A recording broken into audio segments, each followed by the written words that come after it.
C'est bien comme ça. Voilà. Et bonsoir. C'est Dédé, le clown des ODD, qui vous dit bonsoir en ce dimanche 7 avril. Je suis devant un jardin ouvrier pour vous parler ce soir 10 minutes, un peu plus, des objectifs de développement durable, de la promesse ne laissez personne de côté, de la promesse atteignons les plus éloignés en premier, donc de ce qui s'appelle Agenda 2030, transformons le monde pour un avenir durable d'une certaine façon. Donc je ne me suis pas très bien pouponné, ça a été rapide. Je suis donc devant une série de jardins ouvriers qui évidemment font penser à cet avenir durable dont on a besoin.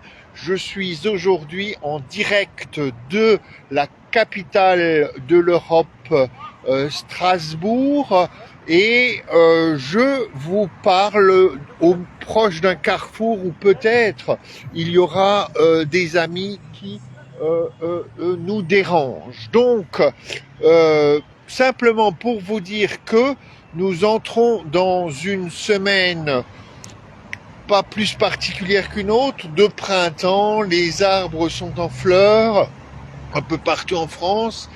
Il fait un peu plus chaud que d'habitude et là, on pense toujours à notre ODD 13.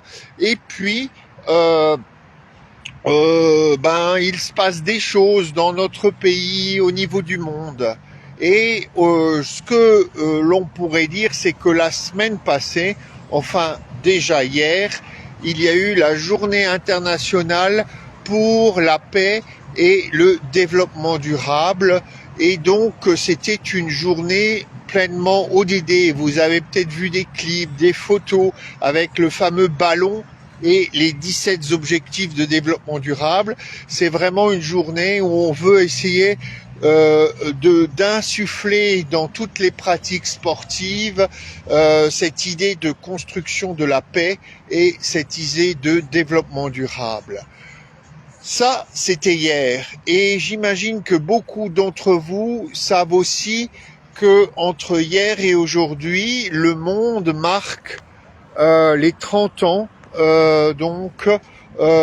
du génocide au Rwanda. Vous avez entendu parler beaucoup de la responsabilité de la France, sûrement si vous écoutez ou des débats sur la responsabilité de la France, et beaucoup de couverture de ce moment tragique de la fin du XXe siècle.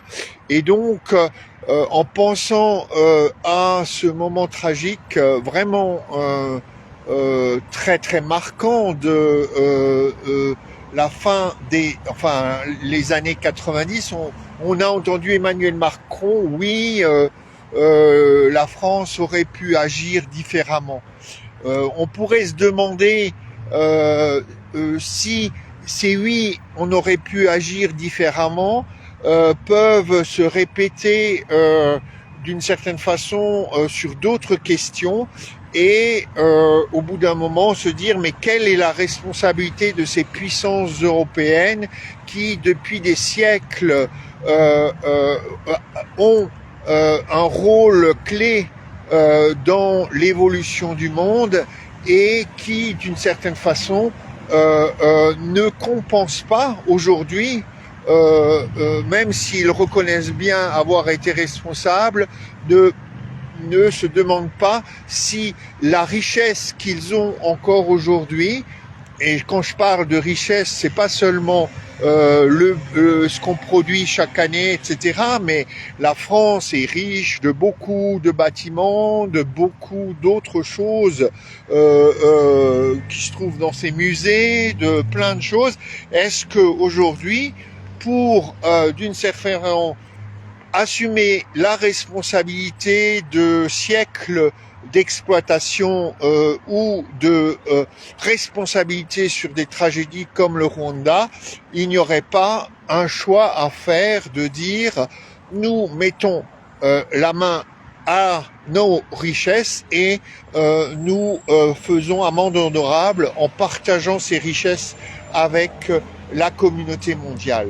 Donc, en pensant au Rwanda et cette phrase d'Emmanuel Macron, on peut se demander, mais allons plus loin autour de l'histoire de la colonisation, autour de l'histoire de l'esclavage, autour de l'histoire de développement industriel qui fait qu'aujourd'hui, c'est quand même les pays européens, bon, il y a d'autres, on n'est pas les seuls, mais les pays donc industrialisés qui ont contribué le plus aux défis climatiques qui sont devant tout le monde et qui touchent en premier les pays africains. Est-ce qu'il n'y a pas vraiment un grand débat à ouvrir, toujours inspiré par cette phrase de Macron au niveau du génocide du Rwanda, sur la réparation que nous devons assumer, nous les Européens. Alors voilà, et ça pour moi, ça concerne tous les ODD. Évidemment, ça concerne premièrement l'ODD 10, la réduction des inégalités entre les pays et dans les pays, mais beaucoup d'ODD sont complètement concernés par cette question de mettre la main à la poche de nos richesses dans les pays les plus riches au niveau patrimoine et au niveau industrialisation ou je ne sais pas quoi. Hein. Voilà, c'était un peu mon moment de questionnement quand on pense à ce génocide du Rwanda dont on parle aujourd'hui.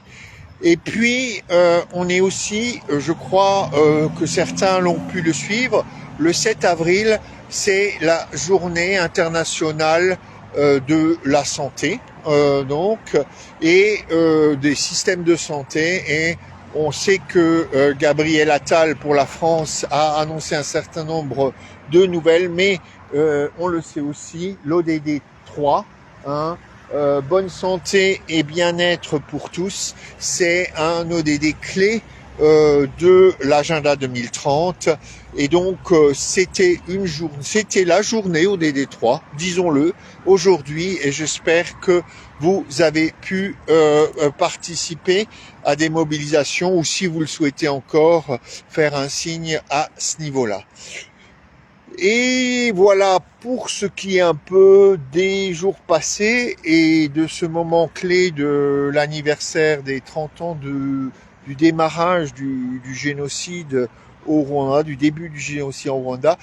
On va rentrer dans des semaines de plus en plus européennes, je crois. Il va y avoir dans une semaine, alors il y a peut-être d'autres moments que je poste et vous pourrez suivre ça sur le ODD déjà dimanche, mais il va y avoir exactement dans une semaine, donc enfin pas demain, mais lundi suivant, la tenue à la Hulpe. Alors je sais pas si vous savez où est la Hulpe, mais la tenue à la Hulpe en Belgique, une conférence de haut niveau de l'Union européenne sur le socle européen des droits sociaux, European Pillar of Social Rights. Et cette conférence doit mobiliser tous les États de l'Union européenne pour renforcer la protection des Européens en termes de droits sociaux. Et vous savez, les droits sociaux, c'est évidemment ODD 1 lié à la pauvreté, ODD 2 lié à la qualité de l'alimentation, donc, et à pas souffrir de la faim. Et on sait combien aujourd'hui des rapports parlent d'enfants qui vont à l'école en ayant faim. ODD 3, droits sociaux, l'accès aux soins de santé. Les droits sociaux, c'est une éducation de qualité. Les droits sociaux, c'est l'ODD 5, l'égalité aux femmes. C'est l'accès à l'hygiène et à l'eau. C'est l'énergie, le logement, le travail, les droits sociaux, tout le droit du travail. Donc on couvre, il va se passer un moment très important dans le cadre de la présidence belge de l'Union européenne, exactement dans une semaine, à La Hulpe, donc c'est près de Bruxelles, en Belgique, et rester connecté, rester d'une certaine façon aussi engagé, peut-être dès maintenant, signifier aux élus que vous connaissez que nous attendons que la France aille loin dans ses engagements au sommet de la Hulpe. Et ben voilà, il n'y a plus qu'à vous souhaiter une très bonne semaine de printemps. Je ne sais pas quelle va être la météo, prenez soin de vous, restons mobilisés, regardez autour de vous, et si vous rencontrez par hasard des candidats aux élections européennes, n'hésitez pas à leur dire que l'on compte sur eux pour renforcer l'engagement de l'Union européenne pour l'agenda 2030, et voilà, il y a peut-être là l'espoir qu'un intergroupe parlementaire, ou voire même un comité de parlementaires, donc ces deux façons de se structurer au niveau du Parlement européen après les élections, que l'on ait donc la création d'une vraie structure de suivi de l'agenda 2030 par les parlementaires au Parlement européen. Voilà, et puis si quelqu'un, s'il arrive aux oreilles de quelqu'un que notre Premier ministre Gabriel Attal parle de l'agenda 2030 ou des ODD, n'hésitez pas à en faire part à ODD ou déjà dimanche, à moi Dédé le clown des ODD, parce que évidemment ça m'intéresserait. Allez, à très très bientôt, et je vous embrasse, prenez soin de vous, restez mobilisés, bonne semaine.